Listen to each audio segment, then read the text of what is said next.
Bapak Ibu tamu undangan, keluarga besar Sekolah Jati ya. Selama hidup di dalam dunia, takkan sunyi dari ujian. Lenyap yang satu, datang yang lainnya. Begitulah tiada putusnya.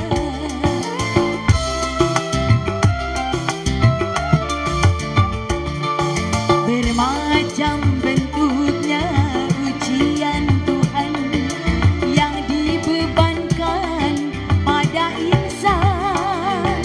Semata-mata tuh menguji iman, pembeda yang takwa dan durjana.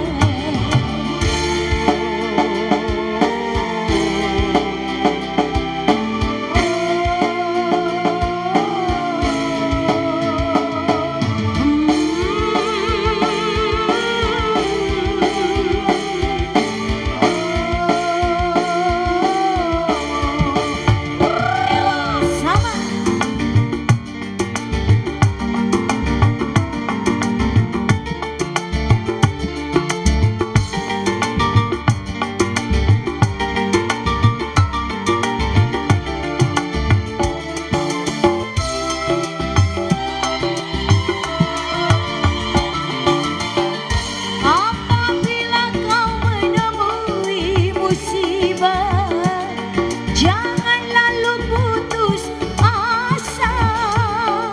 Bunuh diri itu bukan suatu cara mengatasi masalah,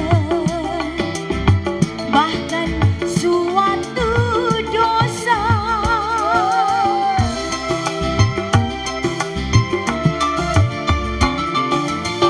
Apabila kau menemui musibah, tabah serta tawakallah, supaya kau memperoleh kemenangan dalam ampunan Tuhan.